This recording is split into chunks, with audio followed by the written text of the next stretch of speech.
안녕하십니까. 2021년 크리스마스 이브 시황을 말씀드리겠습니다. 미국 시장은 지금 급등락을 계속 반복하고 있는데, 떨어질 때는 큰 하락을 보이지만 또 상승할 때도 급등을 하는 모습을 보이고 있습니다. 그래서 지금까지는 글로벌 시장의 오미크론과 그 테이퍼링에 따른 금리 인상, 이 두 가지 증시에는 악재인 부분이 아직 해소가 되지 않고 있습니다. 그래서 오미크론 같은 경우도 지금 확산 속도가 상당히 빨라가지고, 유럽 같은 경우에는 지금 영국 같은 경우 하루에 지금 10만 명 가까이 감염이 되고 있고, 그 다음에 그 전면 봉쇄하는 국가가 점점 늘어나고 있는 상태입니다. 오미크론이 1월에서 2월 정도가 겨울이 고비라고 합니다.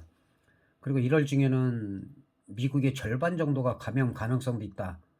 그러나 이제 감기보다 경증이고 뭐 크게 문제될 건 없다라고 하지만은, 그리고 감염 숫자가 계속 늘어나면 또 이런 부분도 증시에는 악재가 될 수도 있습니다. 그리고 이제 2022년에 금리 인상 3회, 2023년에 3회에서 우리가 예상했던 만큼의 FOMC의 회의 결과가 나와서 당분간은 큰 영향은 없지만, 이제 앞으로도 인플레이션에 따른 각종 그 물가지수, 생산자 물가지수나 그다음에 PC 근원 물가지수 같은 것들이 증시 향방을 결정할 가능성이 있습니다. 그래서 미국 시장 같은 경우는 일단은 급락해도 바로 급등하는 그런 흐름이 나오고 있기 때문에 우리 시장보다는 좀 안정적이라고 볼 수 있습니다. 어쨌든 미국은 뭐 다른 나라보다는 좀 그 경제 분야든지 다 주도를 하고 있기 때문에, 그런 부분에서는 아직까지도 우리 시장은 약세에서 벗어나지 못하고 있습니다. 반복해서 말씀드리지만 이 박스권을 돌파를 못하고 있어요. 지금 몇 개월째 계속 하락해서, 일단은 1차 추세선은 돌파가 된 건데, 2차 추세선이 지난번에 말씀드린 3050에서 3100 사이에 그래도 와야지, 연말 안에 와야지 1월 달에도 좀 하락하더라도 좀 기대를 할 수가 있다. 그래서 올해 증시는 무슨 3500 간다, 3800 간다, 뭐 4000 간다 말이 많았는데 각 증권사가 거의 다 틀렸다고 봐야죠. 제가 늘 말씀드린 대로 저는 일단 3300 16일이 전고점을 돌파한 이후에도 내년에 뭐 3500 간에 그런 걸 얘기해야지, 지금 그럴 얘기할 단계가 아니고, 내년에도 1월 경우에는 오미크론하고 또 1분기 내에는 좀 약세가 거듭될 가능성이 있어요. 그래서 악재들이 완전히 해소가 안 됐기 때문에, 그래서 확진자 수가 급격하게 줄든지 아니면은 뭐 금리 인상을 좀 유보할 수 있는 그런 부분들이 나온다든지, 그런 어떤 호재가 나와야 되는데 아직까지는 그런 부분은 없습니다. 중국 같은 경우는 이제 인플레이션이 심하고 그 지속적으로 지금 경제 위기가 오는 걸 느끼기 때문에 파격적으로 또 금리 인하를 단행을 했기 때문에, 그런 부분은 주변국에서는 그리 나쁜 소식은 아닙니다. 근데 아직까지는 그게 호재로 크게 반영되고 있지는 않아요. 우리 시장도 지금 이 저항선에 딱 와 있다. 다행인 게 크리스마스 이전에 완만하게 올라가는데 항상 음봉으로 나오다가 오늘은 좀 밑꼬리를 달고 또 욕망치역이 살짝 생기긴 했지만, 일단은 3천선에 올라가 있기 때문에 다음 주 나흘 동안에 좀 3050선까지도 좀 올라오기를 좀 기대를 할 수가 있어요. 그리고 국내 같은 경우도 이제 내년 같은 경우는 부동산 같은 경우 너무 많이 올랐기 때문에 어느 정도 좀 안정이 될 가능성이 있고, 올해도 지금 강동구 같은 경우도 고덕동이나 이런 데도 뭐 물론 18억 20억짜리지만은 1억에서 1억 5천 2억 정도가 지금 하락하고 있는 추세이기 때문에 그런 부분들도 좀 신경을 쓰셔야 될 것 같습니다. 그리고 일단은 첫 번째 금리 인상을 할 때는 일시적으로 타격을 받을 수가 있어요. 근데 그게 일시적이기 때문에 그럴 때는 오히려 우량주의 매수의 기회다, 그렇게 볼 수가 있고, 그리고 내년이 아니고 이제 2023년부터는 주식 5천만 원 이상 수익이 냈을 경우는 양도소득세가 좀 너무 과하죠. 20%에서 25%의 그 세금을 내야 됩니다. 내년까지는 뭐 파생의 경우는 이제 11%로 돼 있는데, 손실 본 사람은 온전히 손실을 다 보고 그 수익이 나는 사람들은 또 거기에 따른 세금을 또 과하게 내다 보니까 그런 부분도 좀 시장이 좀 위축될 수 있는 그런 여지도 있다는 거. 그다음에 선물 옵션은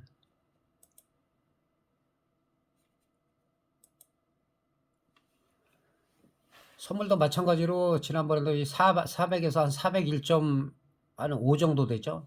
여기를 돌파해야 되는데 코스피랑 비슷해요. 아직까지 이 부분에 또 와가지고 여기서 살짝 윗꼬리가 달리는데, 연말에도 400일 위에서 끝나느냐 안 끝나냐에 따라서 그래도 추세를 다시 만드느냐, 그래서 상승적으로 돌리느냐, 아니면 다시 한번 밑으로 내려갔다가 중간 저점을 확인하고 또 올라가느냐, 이런 부분이 상당히 중요한 상황이기 때문에 파생하시는 분들은 그런 부분을 좀 신경 쓰시면 좋을 것 같고, 그 다음에 지금 옵션 같은 경우는 지금 한 400.53 정도이기 때문에 등 가격이 콜옵션이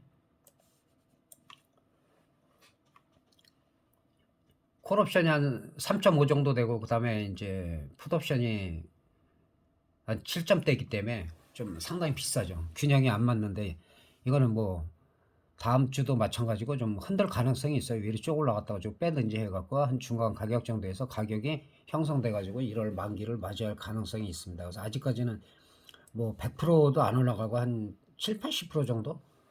그 정도 상승을 하는 추세이기 때문에 적극적인 매수를 할 단계는 아니다. 그리고 옵션을 잠깐 살펴보면은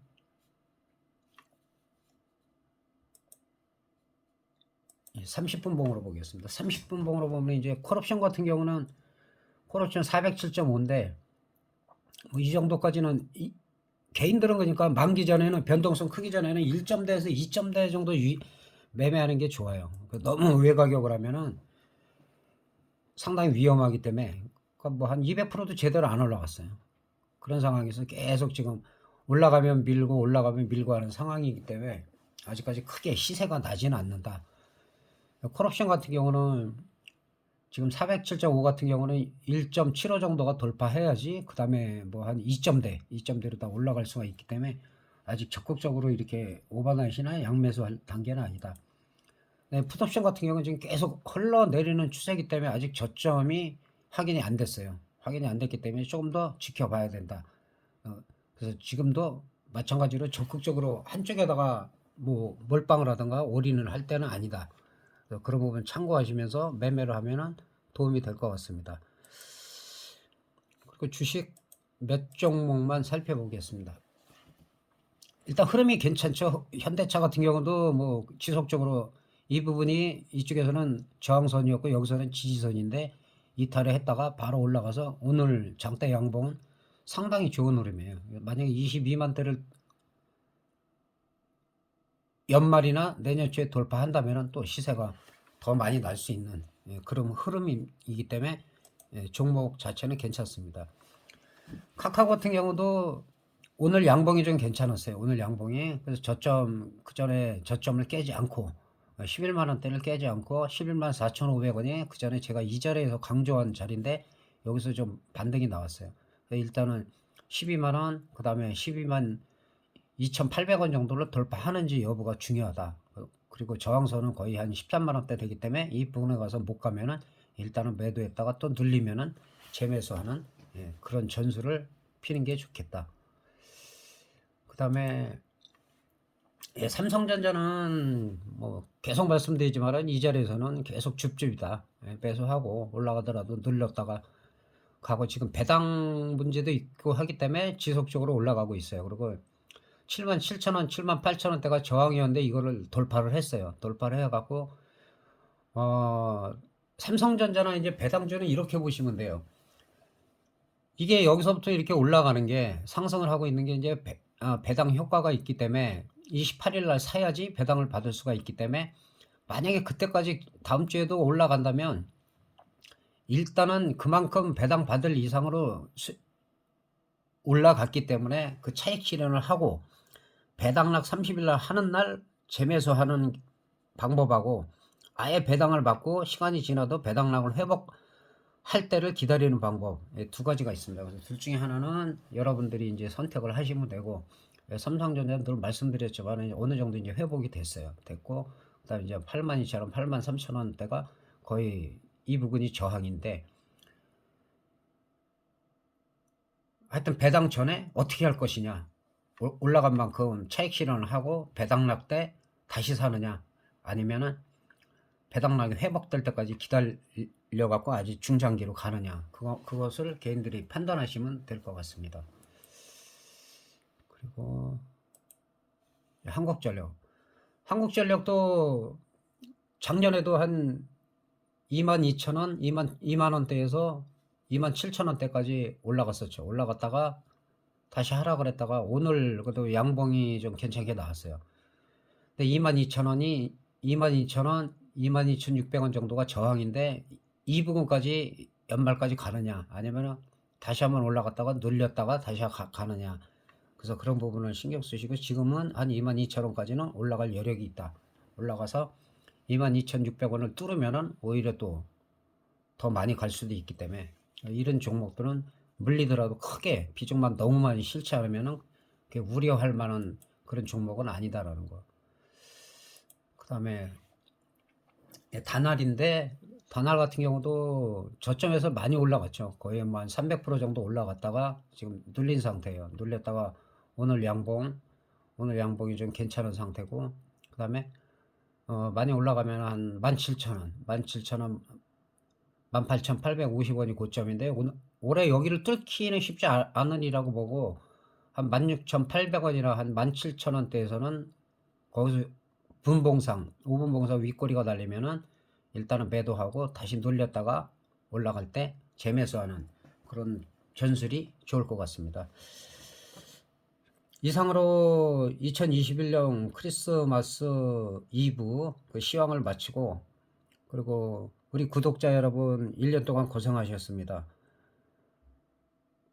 크리스마스 연휴하고 그 다음에 연말 잘 보내시고, 연말에 다시 한번 내년에 대한 시황이나 그런 부분들을 설명드리겠습니다. 대단히 감사합니다.